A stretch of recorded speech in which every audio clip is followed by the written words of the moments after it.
Welcome to the CRAZYDRE Podcast Show, ladies and gentlemen, boys and girls, where you can find your sports, life, disability, and etc. on this page. You can also follow me anywhere on the platforms where you download your podcast. You can also find me on YouTube and Patreon. But let's get down to the nitty gritty. The NFL story right now is Mike Tomlin. Mike Tomlin has resigned from the Pittsburgh Steelers. I thought it was important to talk about this because an era has ended, officially has ended. And I'm talking about the John Harbaugh and Mike Tomlin rivalry. Baltimore Ravens and the Pittsburgh Steelers. Two coaches that have been on the same team for multiple years, about the same time, and now they're done. Baltimore Ravens got to look for a new coach. Some people think that these two guys going to swap teams. That'd be stupid in itself. I don't ever want to see that. But let's talk about Mike Tomlin. Mike Tomlin had the most consecutive seasons with a non-losing record, 19, 193 wins, 114 losses, 2 ties, a winning percentage of 0.628. His postseason, not so well, 8 for 12. His Super Bowl victory was in 43 against the Arizona Cardinals, 27-23, and that's pretty awesome. But in reality, this is something that it was a long time coming, I think. And I said this previously in my podcast before, and I said that I think Mike Tomlin should leave. I don't think that, why would you want to be on a team that is not bad, but not great? And a lot of times if you're at a team way too long, the players just know just how much they have to give you to get to that spot where they're not going to lose their job and not going to go anywhere, really not going anywhere. But in reality, it was not good for sports to have a Steeler team to lose 7 consecutive playoff seasons in a row. Mike Tomlin has that record along with Marvis Lewis of Cincinnati Bengals. I'm sure you didn't want to break that record for sure. But you didn't want to be fired for a job or for something and he had a bad season next year. Let's say he had a bad season, was 4-13 or something like that. He wouldn't want to do that. He wouldn't want to pan out like that. So you know what? I give this guy credit for resigning. I give this guy a lot of holler and talk about his way of just like, you know what? I'm going to take my time. I'm going to rest my mind. He looked tired, by the way, folks. When during the year, this year and last year, he looked like he was worn out, by the way. But now he can rest and get cleaned up and just think about what he wants to do next. Does he want to coach another professional team? Does he want to coach a college football team? Does he want to go to a team that's borderline almost there, but they need a coach to kind of reorganize that whole players and coaching staff and just have them focus on how to win games? Or does he want to start fresh, brand new in college where he's going to recruit new players and recruit kids where he could just teach them football? Maybe I think he should be a college football coach. I think John Harbaugh would make the same. I think John Harbaugh should do the same thing, but these guys aren't going to do that. I can't see that. All right. So let's just take a look at his history. He went to William & Mary University as a wide receiver.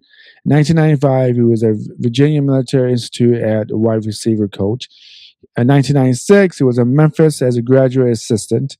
1997 and 98, Arkansas State, 1 year wide receiver coach. Next year, defensive back. And this is kind of like his niche, defensive stuff. All right. 1999 to 2000, Cincinnati I don't know, Cincinnati in college, was a defensive back coach. In 2001 to 2005, he was a Tampa Bay Buccaneer as a defensive back coach. And I think that he won a Super Bowl with John Gruden in 2002 that year as well. From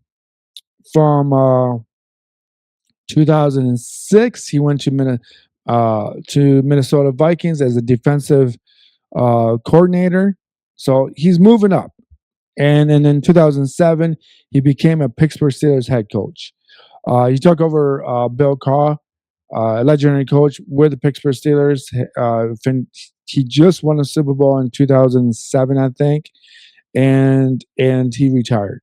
A lot of the coaching staff stuck with Mike Tomlin in that year, so that's something to look at, something to realize that that's how he kind of had a good start. His first year with the Pittsburgh Steelers, a 10-6 record, and then he's also the third African American coach that coached in the Super Bowl. Tony Dungy and Lovie Smith of Chicago Bears, which I didn't forgot about the Chicago Bears even going that far in 2007 to lose to the Indianapolis Colts under Tony Dungy and Peyton Manning. So I really didn't know that. He is the 10th African American head coach in the NFL history. And you know what? I just think that something like this guy, you can't say much about this person.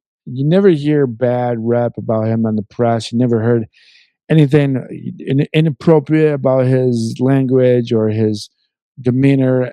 I didn't hear nothing about it. So, I mean, gossip news is always everywhere now these days. But this is a guy that he's an outstanding personality. I mean, this is someone that it's going to be very missed in the Pittsburgh Steelers sideline, and then in the next year, it's just going to be so weird not to see him there.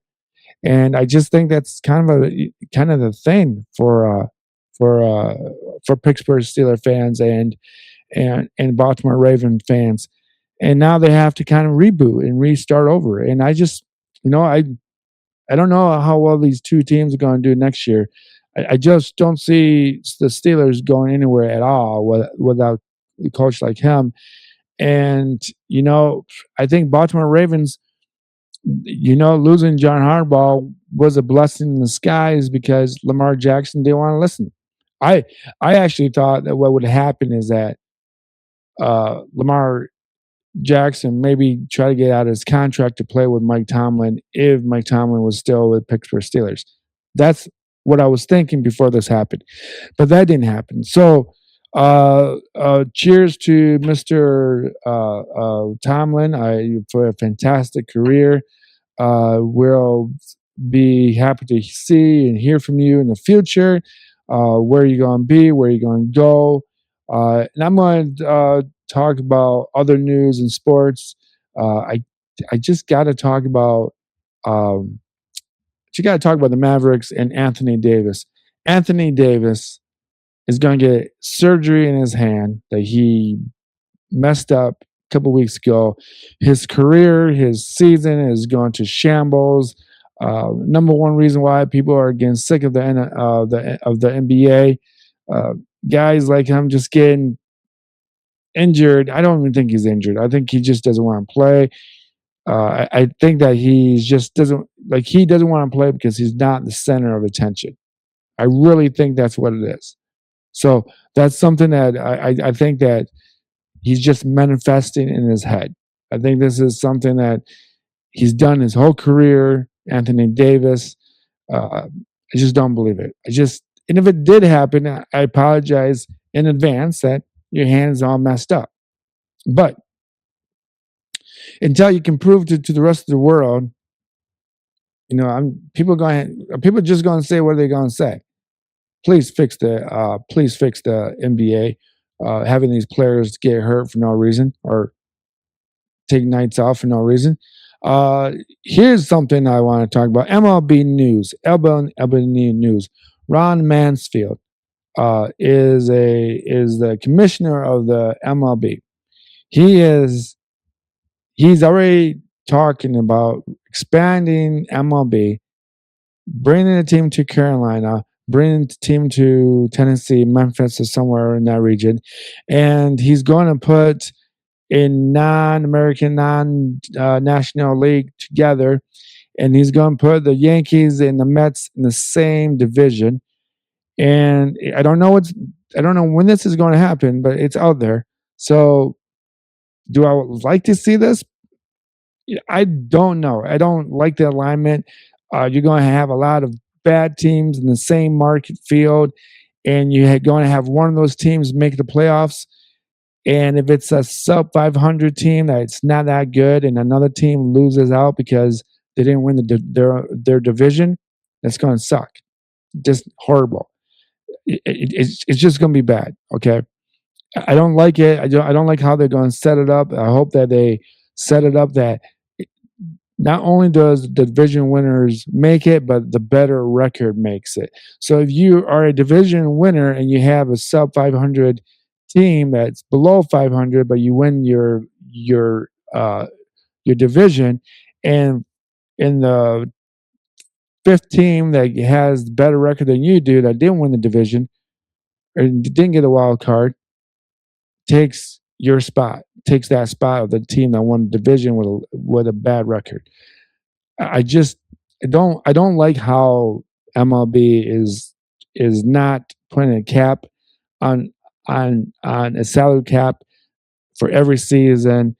I think that teams like Detroit, Pittsburgh, Miami Marlins, Tampa Bay Rays, maybe even the Angels. I don't know if the Angels could be considered a small market, but teams like that just can't compete.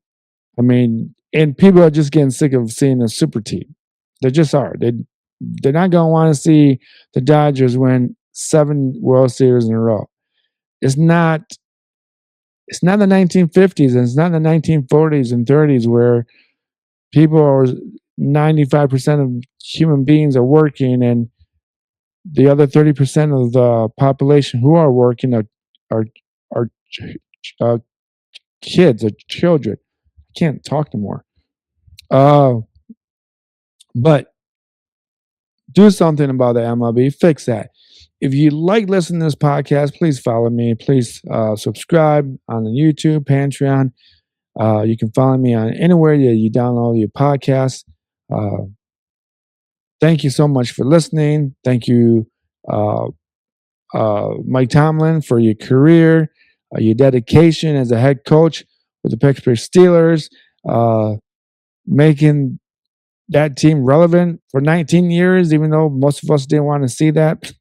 Sorry, it's true. I don't know what to tell you, but all right. Cheers, love. I'm out of here, kiddos.